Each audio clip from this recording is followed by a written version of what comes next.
Hello，大家好，歡迎大家翻嚟 Jenny 嘅睡眠電台，我係 Jenny，你專屬嘅睡眠顧問。你有冇試過呢？半夜突然之間醒咗，間房呢好靜，出邊都仲係好黑，咁你醒咗喎，咁你心諗應該可以再瞓翻啦，但係結果呢，你一望個時間凌晨3點呢，你個腦呢突然之間好似醒咗咁樣，就心諗死啦，做乜又醒嘅呢？我會唔會瞓唔翻嘅呢？我聽日仲要翻工，仲要照顧屋企人，仲有好多嘢要做，仲要開會，咁。其實我都以前都成日都係咁嘅，因為翻工嘅時候呢，就壓力都比較大啊，仲要係我第一份工嘅時候呢，係做空姐，咁可能係如果我3點醒咗嘅話咧，其實呢4點差唔多就要起身，我就覺得自己肯定瞓唔翻，同埋肯定第二日呢係唔夠精神嘅。咁我越想控制自己快啲瞓嘅時候呢，個腦呢，你就會發現越嚟越清醒嘅喎，越想控制睡眠嘅時候呢，個身體就越嚟越緊張啦，就心諗唉死，跟住唔知點算。點都係瞓唔翻，因為個內心係好有好多嘅焦慮。咁你呢？如果年紀越嚟越大嘅話呢，就可能發現屋企嘅長輩啊，半夜會成日醒喎，然後呢，好難再瞓得翻。咁如果係咁嘅話呢，今日呢個情況，呢一條片呢，就係為你而拍噶啦。咁今日呢，我會同你分享點解年紀大咗之後會容易啲醒呢？咁我而家年紀都大咗啦，咁有陣時夜晚阿女要去廁所又揾我，咁都好容易醒。咁但係呢，好彩嘅就係我而家都可以好快瞓得翻嘅，但係我以前就唔係咁樣嘅，因為以前嘅壓力都比較大啦。咁先講一件好重要嘅事，半夜醒咗嘅話呢，就唔代表你一定係失眠嘅，亦都唔代表你嘅睡眠已經係失敗咗。咁其實呢，好多人晚上都會短暫咁醒嘅，有啲人呢就會短暫醒幾秒鐘啦，又會瞓翻嘅喎，即係好似啲睡眠周期連接嘅時候呢。我哋個大腦係會 check 一 check 個環境係咪安全，咁第二日呢，其實你係完全都唔記得嘅喎。咁但係有啲人呢，一醒嘅時候呢，就開始焦慮啦、計算啦、擔心啦，結果呢，個身體同埋個腦呢，就真係越嚟越醒。年紀大咗嘅時候呢，呢個情況仲更加常見喎，因為呢，睡眠會變得比較淺啦，深層睡眠都可能減少，身體嘅核心溫度啊、荷爾蒙啊、生理時鐘啊，都同後生嘅時候呢唔係太一樣啦。咁有啲人呢，會變得比較早瞓啦，有啲就變得就比較早醒，有啲人呢，就去到凌晨1至3點鐘左右呢，身體嘅體溫開始慢慢回升，咁睡眠呢亦都可能會變得更加淺，更加容易醒嘅喎。所以呢，半夜醒咗呢，本身其實唔係一定好可怕嘅。真正令到你瞓唔翻呢，好多時候都係你醒咗之後做咗某啲事情，令到個大腦呢就以為哦，我而家要清醒啦。咁所以呢，跟住落嚟啊，我哋就會先講半夜醒咗之後呢，最好唔好做嘅4件事。第一件事，唔好睇個鬧鐘，唔好睇個電話。咁我知道好難嘅，即係你一醒咗呢，都下意識呢，就想睇下自己而家係幾多點醒啦。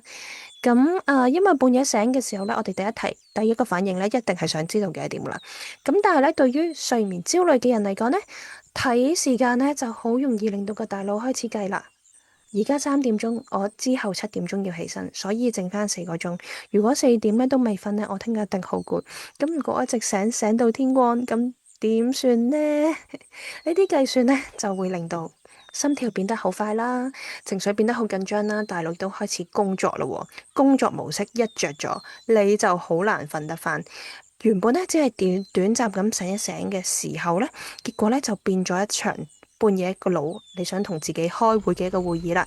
所以呢，如果你經常半夜醒咗瞓唔翻嘅話呢，你就可以將你個鐘呢轉到去睇唔到嘅位置啦，將你嘅電話擺開啲啦，唔好擺到咁容易俾自己嘅手攞到。手機呢，千祈唔好放喺枕頭嘅隔離喎。咁我通常都會開個飛行模式，然之後就擺遠啲嘅。咁始終都需要佢嘅，因為我個鬧鐘都係佢。咁半夜醒咗嘅時候呢，就唔需要知道而家係幾多點鐘，你只需要提醒自己，而家呢仲係休息嘅時間喎，我唔使計㗎，我唔使計住個數㗎，我只要將個身體慢慢安靜落嚟，咁樣就得啦。咁第二件事呢，就係千祈唔好碌手機啊！咁我之前有個朋友同我講呢，Jenny，我夜晚瞓着咗，唔係瞓醒咗之後呢，好難瞓得翻，好辛苦嘅。之後我就問佢：咁你瞓醒咗之後，你會做啲咩呢？咁竟然呢，佢話我好中意去睇 YouTube 嗰啲兇殺案啊，兇殺案喎，哇！咁其實呢，兇殺案呢，咁你好中意睇都可以睇嘅。咁你咪日頭嘅時候睇咯，半夜醒咗千祈唔好睇。咁如果唔係呢，就一定唔會瞓得翻嘅。咁好多人呢。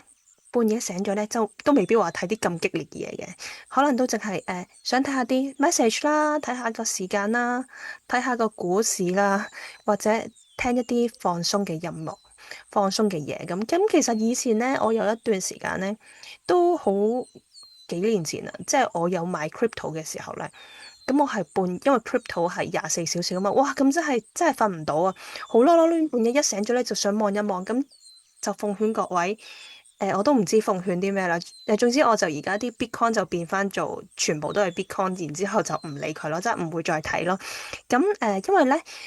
手機好容易咧會令到大腦更加清醒嘅，一方面咧就係熒光幕咧就太光啦，會刺激個大腦啦；另一方面咧就內容啊係會拉走你嘅注意力。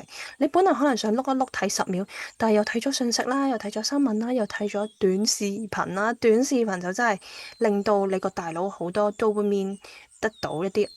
安多酚咁樣，咁你就會越嚟越興奮，越嚟越開心。咁啊，仲要睇社交媒體啦，八卦下啲朋友做緊乜嘢啦，大腦咧就真係醒晒噶啦。咁所以咧，手機咧都係會令到個心情係好起伏嘅。當你見到一個 message 嘅時候咯，即係譬如我半夜，假設我開咗個手機，我睇到個家長 send 俾我嘅 message 問我，我 BB 瞓覺點點點點咁，我咧見到嘅時候又好想覆佢喎，又好想回覆佢呢個諮詢喎，咁就開始工作模式啦。咁如果你睇短視頻嘅話咧，咁就一個接一個啦，啲影片時間就好快過去。所以半夜醒嘅時候咧，手機就唔好掂。咁如果你真係好需要聽一啲放鬆嘅音頻嘅話咧，就可以預先設定好啦，又或者用一啲白噪音機啊。咁一啲好好嘅，其實啲白噪音機係俾 BB 聽，類似我揾翻個白噪音機先。係啊，個白噪音機喺度。呢一啲白噪音機咧，咁好平嘅啫。咁你哋可以上去啲網頁嗰度揾下啦。咁佢係一個對於研究嚟講咧，係對於成人又或者 BB 咧都係非常之好嘅。咁你聽呢啲白噪音咧，又或者啲海浪聲啊、大自然嘅聲音咧，就會令到你嘅心情更加平復啦。所以半夜嘅時候咧，手機咧千祈唔好掂。如果你真係需要聽啲嘢咧，你就聽白噪音。咁第三件事啦，就唔好喺冇需要嘅情況之下咧，即刻起身去廁所，咁係冇必要嘅，即係唔好即刻去廁所咯。即係你就算有啲人可能唔係好急啦，咁但係都好似想去一去咁。呢一點咧，好多人都會忽略嘅。當然，如果你真係想去廁所，咁咪去咯，咁就梗係去啦。忍尿係更加瞓唔到，咁冇忍啦。咁但係有啲人咧，半夜一醒咧，第一個反應就係啊，既然醒咗，不如去下廁所啦。咁問題咧，如果你唔係真係好急嘅話咧，只係習慣性起身咧，呢個動作咧就可能會令到個身體更加清醒，因為你要坐起身啦、企起身啦、行到開門，仲可能你會開燈添喎，盡量唔好開燈啦。如果真係睇唔到嘢嘅話咧，就開個小夜燈，就係紅光燈嘅。咁紅光燈咧就唔會抑制褪黑激素嘅分泌。咁咧，當你開燈嘅時候，你心率咧就會上升啦，身體嘅活動增加咗啦，大腦亦都會收到一個信號，就係話俾你聽，而家要起身啦。半夜如果醒咗嘅話咧，你可以先停一停，感受一下。如果有需要咧，就去啦。燈光就保持好黑暗嘅，翻嚟咧又唔好睇手機，唔好睇時間。如果好需要嘅話，就先留喺張床上面做一啲放鬆嘅練習。第四件事咧，就係千祈唔好開強光啊！光線咧係生理時鐘好重要嘅信號嚟嘅喎。日頭接觸光線咧就可以幫助我哋清醒，但係半夜開強光嘅話咧，就會令到個大腦誤會天光咗啦，醒啊，尤其是白光燈啦、浴室嘅強光啦、手機嘅光啦、房間嘅燈啦，咁都可能會令到個身體好難去翻返去個睡眠狀態嘅。咁但係咧，如果半夜真係要醒咗嘅話咧，可以去用好暗、好柔和嘅燈，最好係暖色嘅燈，唔好太過刺激。你嘅目標咧就係令到個身體知道而家仲係晚上嚟嘅喎。跟住落嚟咧，我就會講一個4個方法幫助重新入睡嘅方法。第一個方法咧就係478呼吸法啦，有冇聽過咧？其實都幾出名嘅。呢個係一個好簡單嘅呼吸方法啦，你可以咁樣做嘅，用個鼻吸。慢慢咁樣吸氣4秒，然之後咧就停，閉氣7秒，然之後咧就用個嘴巴慢慢吐氣8秒，478。如果咧7秒閉氣對你嚟講係太辛苦咧，就唔使咁勉強嘅。你可以先做一個簡單嘅版本，吸氣4秒，呼氣6至8秒。然之後咧，其實重點其實唔係要好完美咁樣478，咁唔係嘅。重點咧就係你嘅呼氣係比你個吸氣長少少，因為咧比較長嘅呼氣咧就會幫助身體慢慢由緊張嘅狀態回到比較平靜嘅狀態。咁你可以做3至5個循環啦，一邊咧做一邊就提醒自己，我唔係要而家即刻瞓着，我只係將個身體放鬆啫。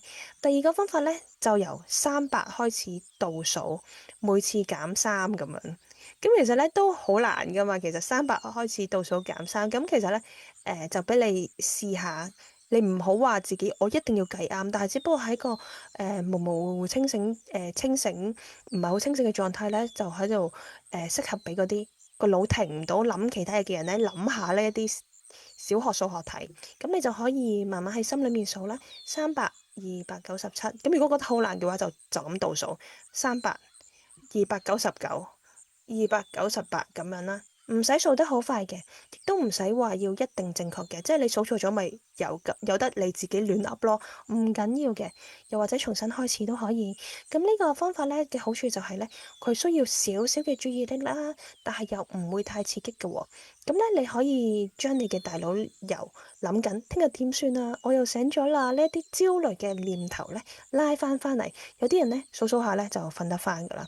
咁但係如果你唔中意數字啦，好憎數學啦，咁你都可以換成一啲好無聊、好平靜嘅想像嘅，例如想像自己慢慢行過一個安靜嘅小路啦，又或者係喺個湖面嗰度坐住架船喺度熬下啦，每一步都好慢嘅，每一步都唔使趕。咁第三個方法咧就係漸進式嘅肌肉放鬆啦。半夜醒咗瞓唔瞓咧？有時咧就唔係因為你唔夠攰喎，而係你嘅身體咧好繃緊、好緊張啊！你會唔會發現咧，其實你自己嘅膊頭係好硬嘅咧？咁我個膊頭係好硬嘅，因為好攰。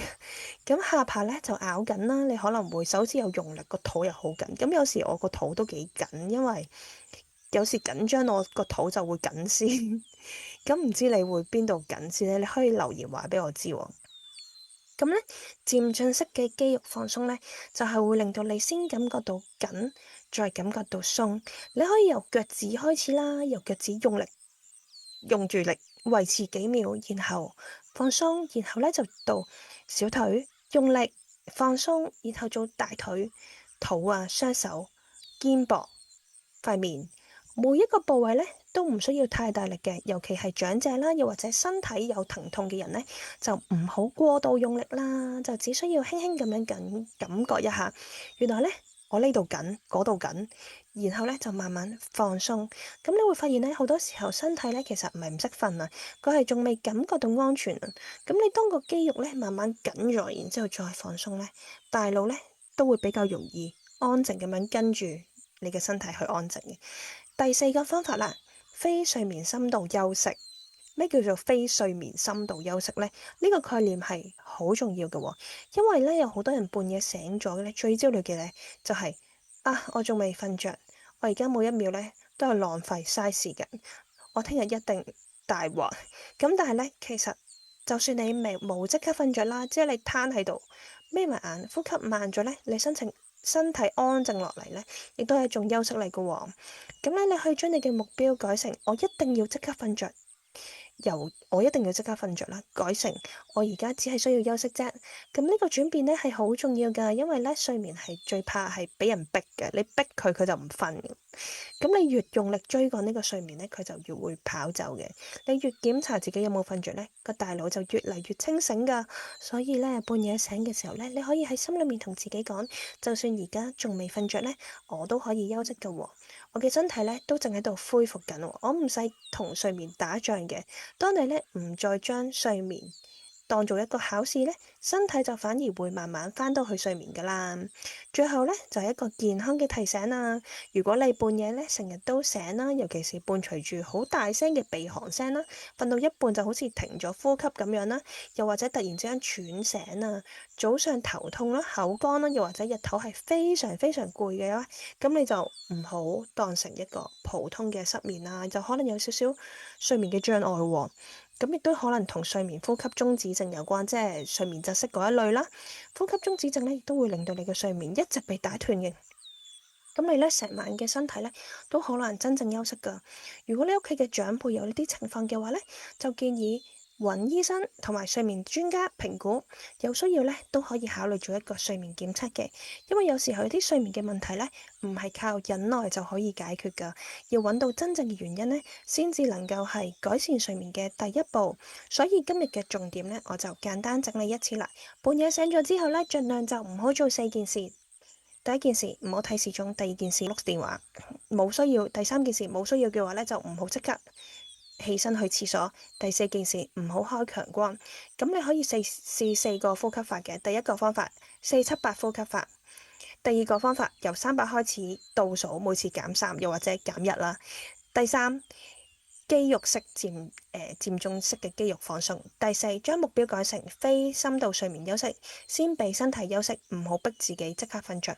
半夜醒咗呢，就唔代表今晚係失敗咗嘅喎，亦都唔代表你係會成晚都瞓得唔好。有時候呢，醒咗只係身體短暫浮上水面啫，你都唔使驚慌嘅，亦都唔使急住將自己嘅睡意呢一直要壓翻去睡眠嗰度。你可以慢啲啦，暗啲啦，安靜啲啦，令到個身體知道，其實而家咧都仲係一個好安全嘅夜晚嚟噶。睡意咧就唔係你命令佢，佢就會翻嚟嘅。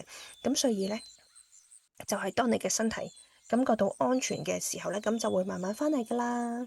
咁咧，如果咧你覺得呢條片對你有幫助嘅話咧，你就可以先收藏啦，又或者分享俾好容易醒啊，又或者係失眠嘅朋友啊、長輩啊。咁即使咧今晚你醒咗咧都唔使驚嘅，因為咧你知道你可以點樣溫柔咁樣幫自己瞓翻啦，又或者係休息翻嘅。咁如果你有需要嘅話咧，可以 inbox 喺 Instagram 嗰度 inbox 揾我啦，話俾我聽你嘅睡眠問題。咁亦都係咧可以喺下面留言嘅喎，咁我都會全部留言我都會回覆嘅。咁我亦都有一個6星期嘅寧靜睡眠 program 啦，有好多唔同嘅方法，科學全部都係有科學 support 嘅方法，去幫助你重拾呢一個完整美好嘅睡眠啊。有需要就揾我傾下先啦。咁好期待我哋可以見面啦，又或者係幫助到你去處理呢一個失眠嘅問題。咁我哋下條片再見啦，拜拜。Sweet baby Jessica, close your eyes. Stars are dancing in the skies. Mommy, Jenny's here with you. Dreams so lovely, dreams so true.